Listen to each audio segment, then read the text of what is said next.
कहाँ का राजा है? मेवाड़। ये शक्ति कुमार और ये जो राजा बने थे ना, इसका नाम ही शक्ति कुमार है, बाकी इसमें शक्ति थी नहीं, है ना। तो इसके टाइम शक्ति कुमार और अल्लट और जैतर सिंह के बीच में जो भी राजा बने, ये बड़े कमजोर से राजा बने थे। मेवाड़ वालों के पास में दो बड़ी जगह है, एक है चित्तौड़ और एक है आहड़। कौन कौन सी है भाई? नागदा तो राजधानी थी, दो बड़ी जगह और थी। कौन कौन सी?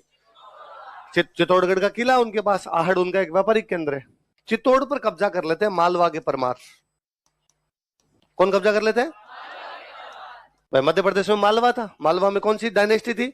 परमार। परमार आए, परमारों ने आके कहां पर कब्जा कर लिया? कहां पे कब्जा कर लिया? चित्तौड़। आहड़ पे कब्जा कर गए चालुक्य। कौन कब्जा कर गए? चालुक्य थे गुजरात के। चालुक्य कहां के थे? और आप कभी मेवाड़ को देखोगे तो भी मेवाड़ में एक साइड के अंदर है मालवा और एक साइड में गुजरात। राजस्थान का साउथ राजस्थान, एक साइड में गुजरात और एक साइड में मध्य प्रदेश। मध्य प्रदेश का वो भाग जो अपने टच होता है वो मालवा। तो मेवाड़ के एक साइड में मालवा और एक साइड में क्या है? तो मालवा वाले तो कहां कब्जे कर गए? चित्तौड़। और गुजरात वाले कहां कब्जा कर गए? गुजरात में कौन सा वंश था और मालवा में कौन सा वंश था? तो दोनों जगह पे कब्जा हो गया। कौन कौन सी दो जगह पे? इसका मतलब मेवाड़ की स्थिति क्या हो रखी है? कमजोर। अब जैतर सिंह राजा बना। जैतर सिंह ने परमारों से क्या छीना? उसने चालुक्यों से क्या छीना? वैसा हमारे हम वापस लेंगे। तो वापस चित्तौड़ और आहड़ को लेने वाला बंदा कौन था? देखो, इन्हीं दिनों दिल्ली में मुसलमानों का राजा आ गया था, और दिल्ली में कोई पहला मुसलमान राजा आया था, वो था इल्तुतमिश। कौन था? मुसलमानों में कोई इधर दिल्ली पर आता है तो वो था मोहम्मद गोरी। कौन था? पर मोहम्मद गोरी ने यहाँ राज किया नहीं, मोहम्मद गोरी वापस चला गया अपने एक बंदे को छोड़ के, कुतुबुद्दीन ऐबक। किसको? पर कुतुबुद्दीन ऐबक ने अपनी राजधानी रखी थी लाहौर। राजधानी कौन सी थी? दिल्ली आने वाला कोई बंदा था तो कौन था? इल्तुतमिश। इल्तुतमिश तो नाम सुना ही है, रजिया के पापा। तो इल्तुतमिश कहां का राजा है? दिल्ली। तो उसको लगा यार मेरी नाक के ठीक नीचे मेवाड़, इनको कब्जा करता हूं, पहले इन मेवाड़ वालों पे कब्जा करता हूं। इसलिए इल्तुतमिश कहां पर हमला कर देता है? मेवाड़ वालों की राजधानी कौन सी? नागदा। कौन सी? तो वो हमला कहां पे करेगा? नागदा। जैतर सिंह को पता चला कि अपने से लड़ने के लिए कौन आ रहा है? इल्तुतमिश। कहां पर हमला करने के लिए? नागदा। तो ये नागदा से बाहर जाता है हमला रोकने के लिए। पास में एक जगह पड़ती है भूताला। कौन सी जगह है? किसके पास में? नागदा। नागदा कौन से जिले में? तो भूताला भी कहां होगा? देखो, भूताला का युद्ध, बैटल ऑफ भूताला।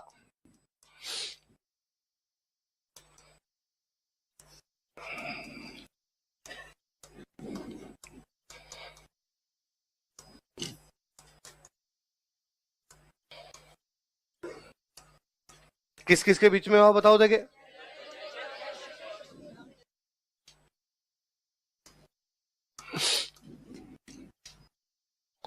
किस किस के बीच में? जैतर सिंह और इल्तुतमिश। कौन सा युद्ध हुआ?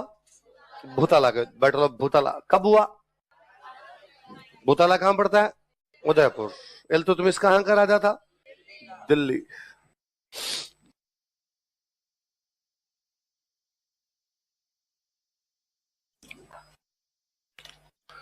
बाकी सब जगह रजिया गुंडों में फंसती है, यहाँ रजिया के पापा फंसे थे। लिखो, इस युद्ध में जैतर सिंह की जीत हुई, कोटा इल्तुतमिश को पकड़ गए।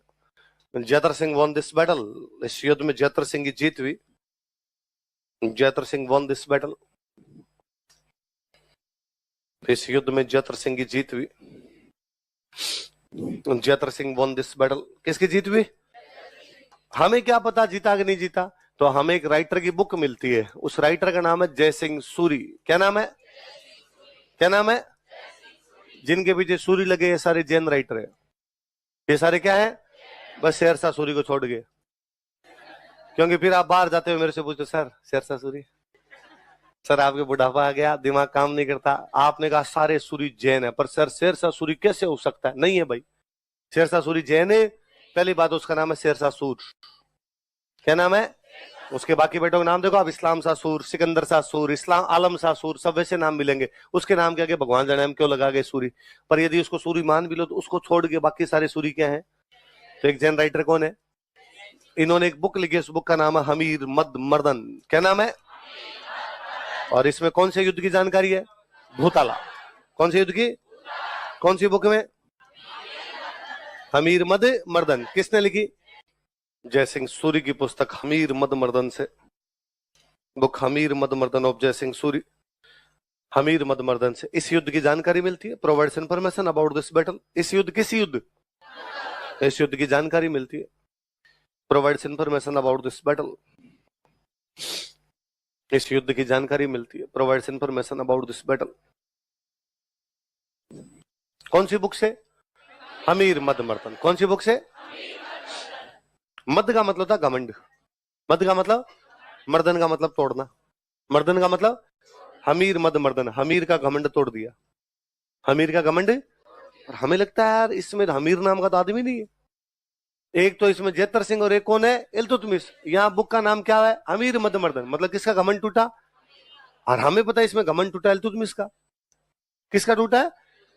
कि भाई इल्तुतमिश दिल्ली से चला के आया, मैं मेवाड़ पे कब्जा कर लूंगा, मार खा के वापस गया, तो घमंड तो टूटा ही है उसका। तो जबकि बुक का नाम क्या है? हमीर मद मर्दन, इसका मतलब इल्तुतमिश को क्या लिखा हुआ है? तो बुक का नाम होना चाहिए इल्तुतमिश मद मर्दन, पर अपने वालों ने इल्तुतमिश को क्या लिख दिया? अमीर। इसलिए क्या हो गया? आपका सवाल है सर क्या मजाक करते हो, ऐसे इल्तुतमिश को अमीर कैसे लिख देंगे? ऐसे लिख देंगे, मैं बताता हूं। मुसलमानों में जो भी राजा वगैरह हुआ करते उनको बोलते अमीर।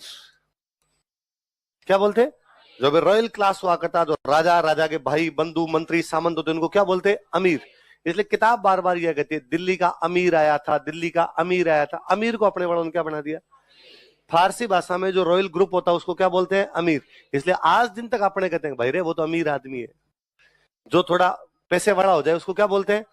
तो आज पावर किसके पास है? पैसे वालों के पास। पहले पावर किसके पास में थी? राजाओं के पास। इसलिए राजाओं को क्या बोलते हैं? अमीर। आप पैसे वाले लोगों को क्या बोलते हैं? तो कहते हैं अरे उसकी क्या बात करनी भाई रे, वो तो क्या है? अमीर आदमी है। तो उस समय राजाओं को और ये मुसलमानों के जो राजा होते हैं उनको फारसी भाषा में क्या बोलते हैं? अमीर।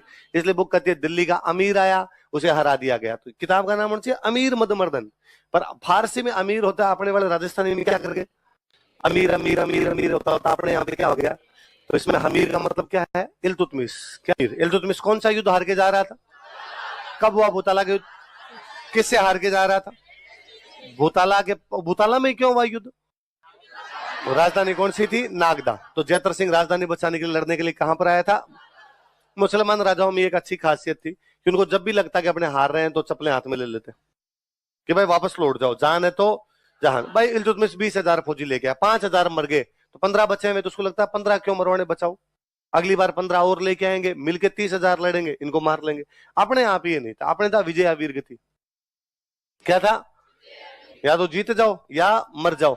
हार के कोई जाता तो भाई साहब अड़ोसी पड़ोसी जीने, अड़ोसी पड़ोसी छोड़ो, लुगाइयां नहीं जीने देती। अपने वैसे वैसे एग्जाम्पल है कि साहब आदमी हार के गया, लुगाई ने गेट बंद कर दिया, वाह ऐसे बेलकने पति का मुंह नहीं देखूंगी मैं। तो आदमी को लगता लुगाई से बेइज्जती कराऊं, इससे अच्छा तो मर ही जाऊं। तो बंदा या तो जीतता था या क्या करता था? मुसलमान राजाओं ने कहा ना ना भाई साहब कोई मरना वरना नहीं है, या तो जीतना है या भागना है वापस। तो इल्तुतमिश को जैसे लगा हार रहे हैं, इल्तुतमिश ने अपने सैनिकों का चप्पलें हाथ में ले लो। तो इल्तुतमिश की सेना जब भाग रही थी तो नागदा के पास से निकले। कहां से निकले? नागदा की पूरी सेना लड़ने के लिए कहां गई हुई है? भूताला। अपने ये भी रिवाज था कि भागती हुई सेना का पीछा, जो अब इल्तुतमिश की सेना भाग रही तो ये खड़े हो गए, जयतर सिंह का वेरी गुड, जीत गए, तमंचे भी डिस्को करते हैं। ये तो भूताला में करे हैं पार्टी। इल्तुतमिश की भागती हुई सेना नागदा लूट गई। क्या लूट गई? नागदा खाली पड़ा था तो गेट तोड़ गए, इनको बिल्डिंग तोड़ गए, इधर उधर की चलते फिरते कुछ ना कुछ नुकसान पहुंचाएंगे। जयतर सिंह जब वहां पर आए तो उनको पता चला कि यार नागदा प्लेन एरिया में है, समतल भूमि में है, इसलिए आता जाता भागती हुई सेना भी, हारती हुई सेना भी तोड़ गई। इसलिए राजधानियां पहाड़ों पर होनी चाहिए, ऊपर होगी तो दुश्मन कभी पहुंची। इसलिए बाद में जयतर सिंह राजधानी बनाता चित्तौड़। कौन सी बनाता है? क्योंकि नागदा किसने लूट लिया था? देखो बने। अब कई दिन तक भाई दिल्ली से तो कोई नहीं है। 1248 में लगभग 20 साल बाद दिल्ली का एक सुल्तान फिर हिम्मत दिखा देता है। उसका नाम था नसीरुद्दीन महमूद। क्या नाम था? मिडिल में नाम पढ़ा होगा आपने। कौन आया लड़ने के लिए बताओ? कहां से? दिल्ली से। कब आया? जयतर सिंह ने वापस कूटा, इसको भी कूटा। लिखो 1248 ईस्वी में, इन 1248 एडी, 1248 ईस्वी में, 1248 एडी, इसने दिल्ली के नासिरुद्दीन महमूद को हराया था। दिल्ली के किसको हराया था? अब देख लो, दिल्ली के दो सुल्तानों को हराता है, इल्तुतमिश और नासिरुद्दीन महमूद। मालवा वाले परमारों को हराता है, गुजरात वाले चालू। इसका मतलब सेना शक्तिशाली रही होगी, तो सेनापति तगड़े ही रहे होंगे। लिखो सेनापति, जयतर सिंह के सेनापति, कमांडर्स ऑफ जयतर सिंह। एक का नाम था बालक। क्या नाम था? और ये बालक नहीं था डाकिया आदमी। एक का नाम था मदन। कौन कौन दो बंदे थे बताओ देखे? बालक और मदन। तो जयत्र सिंह के सेनापति कौन कौन है, नाम बताओ। कमांडर्स ऑफ जयत्र सिंह, बालक और मदन। इसका मतलब अब उत्तर भारत में 4 बड़ी रियासतें थी। उत्तर भारत में 4 बड़े सेंटर है, मालवा, गुजरात, दिल्ली, मेवाड़। कौन कौन से 4 है? मालवा, गुजरात, मेवाड़ वाला बाकी तीनों को हरा रहा है। मालवा के परमारों को, गुजरात के चालुक्यों को, दिल्ली के तुर्कों को। दिल्ली वाले तुर्क थे, इन सबको हरा रहा है। तो अपने एक इतिहासकार हुए, उनका नाम है दशरथ शर्मा। पढ़ा था हमने? वो दशरथ शर्मा कहते हैं कि जो जयत्र सिंह का शासनकाल है वो मध्यकालीन मेवाड़ का स्वर्ण काल है। मध्यकालीन मेवाड़ का क्या है? बात भी सही है भाई, आसपास सबको हरा रहा है, इसका मतलब मेवाड़ की शक्तियां बढ़ रही है, कम हो रही है? तो मध्यकालीन मेवाड़